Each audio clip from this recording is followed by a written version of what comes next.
couple of days ago, an earthquake hit Turkey and Syria, and it has been one of the most devastating earthquakes that we have seen in a very long time. I'm about to show you some satellite images from the affected regions that showcase how bad this situation really is. These are new satellite images from Turkey and Syria. They illuminate the extent of the devastation facing the region after a massive earthquake and aftershocks struck on Monday, reducing neighborhoods to rubble and displacing thousands of people in the dead of winter. And I think that's one of the reasons it's even worse than than what you'd expect. It's in the middle of winter, which is obviously very bad for a whole host of reasons, especially in terms of just people not being cold all the time, right? Like when something's happening in the winter, already there's so much stress because of heating and oil, and now you've got to deal with an earthquake. So this is what it looks like right there, and then this is what it looks like after the earthquake. This is another image. This is what it looks like normally, and then boom, after the earthquake, normal. After the earthquake, as you can see, a lot of just things were displaced from this one. This is normal here, and this is after the earthquake. So this was a 7.5 magnitude earthquake. It was not an earthquake that was light. It is one of the largest earthquakes we've seen in the past at least decade, and it has affected these regions pretty badly. As a Palantir investor, these are moments where you don't look to things like Meta or Google or Amazon or Microsoft. You look to things like Palantir. You remember that the reason you invested in Palantir is because when the world is unstable, when things that are existential happen, and when crises emerge on the planet in certain regions of the planet where honestly, if no one steps up to help, then nothing's going to get done, you start to remember, wait a second, this is why you invested in Palantir. Sham Sankar responded, this now CTO of Palantir, to someone on Twitter the other day that asked, is there a possible offering to help to Turkey with satellites after the earthquake? I'm sure it would help to identify lots of ruined buildings, better distribute resources, identify roads for evacuation, probably many other ways, just an idea. Sham responds, we are on it. Also, Turkey government officials DM me directly, Meta Constellation and Foundry are ready. He tags them and says, can we help with a community-wide relief coordination platform prioritizing recovery operations to maximize live saves, managing donation supply chains, and coordination across government and NGOs. Now, I don't think Sham is tweeting at these people thinking that that's going to get their attention, but rather he kind of just put it out there for the rest of us to see that these are the types of things that Palantir could be doing to help in that situation. You have community-wide relief coordination platforms. That is a platform that is rooted within data, prioritizing recovery operations, that the byproducts of that would be maximizing lives saved because those recovery operations would then be effectively implemented. You have managing your donation supply chain, which means you're taking in donations and understanding how to disperse them throughout the different supply chains that are messed up, and then coordination across government plus NGOs, non-governmental actors that are also working together, or organizations in order to save lives.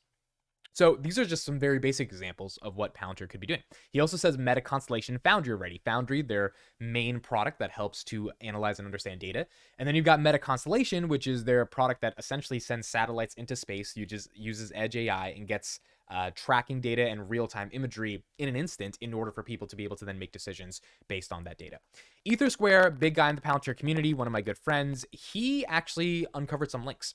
And he found that there are some new links that are working for Palantir. You have diprem.palantirfoundry.com. Usually when you have a link like this that's working, like Pfizer.palantir.foundry.com or BP.palantirfoundry.com, these are links that are real, they're legitimate. If you type in, I don't know what company makes Rubik's Cubes, but like, let's say Hasbro, I think that's a toy company, hasbro.palantir.foundry.com. It's probably not going to work, right? Because Hasbro doesn't work with Palantir. So when these links actually go to a stable page and they don't just say error, it means there is some validity behind them. Now, what does deprem mean?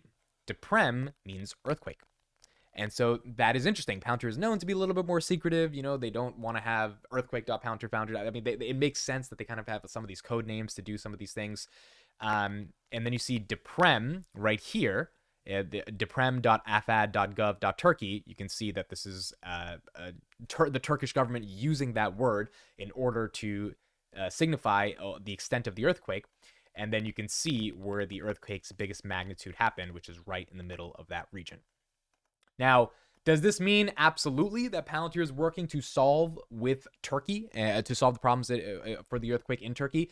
It doesn't guarantee anything, but there is a shot that they are. And this is why it's exciting to be a Palantir investor. I'm going to be doing my Palantir earnings preview in a couple days, and it seems like we may be able to get $500 million in revenue. We need about 503 to cross 1.9 billion in revenue for the fiscal year of 2022.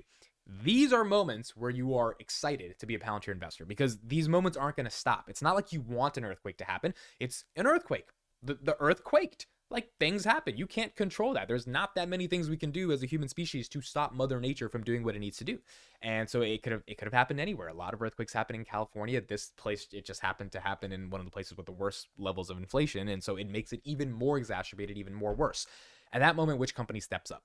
Which company actually solves the issue? Which company gives you the product without having to charge you for it, which is what exactly Palantir did during the COVID pandemic, and exactly what they did with the Ukraine crises, because they know the best marketing for their product is if the product works, and then it will pay dividends in the future because countries, governments, organizations, companies, they are not going to want to be in that situation again where they need the best solution right then and there. They're going to want to have the best solution to preempt any of the things that are going to happen with their business, with their supply chains, etc. It would be pretty exciting if Palantir is working to help this out, because it only reinforces the argument that when things are bad, Palantir steps up.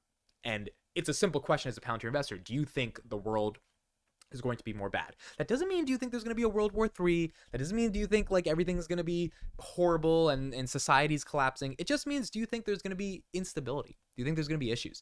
Do you think China is going to be more likely or not to do things like put a spy balloon over Montana, where our nuclear weapons were, by the way, in the United States, and then just say, we didn't mean to do that, right?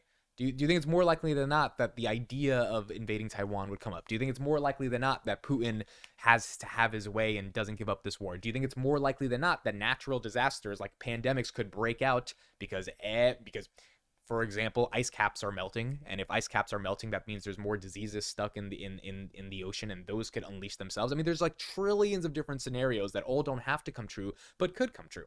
And if they do come true, the question becomes, what company's there to stand up for them? And I think it's an easy bet that that company would be Palantir. And hopefully during earnings, we see some of the business metrics like stock-based compensation come down, like GAAP profitability become more closer, because if those are in line, the qualitative bull case of Palantir, which is helping Turkey when a massive earthquake happens, puts two to two together and makes it an interesting investment proposition, to say the least. So those are my thoughts. Palantir hopefully helping Turkey. Let me know what you guys think in the comments. Thank you so much for listening and watching. I'll see you in the next one.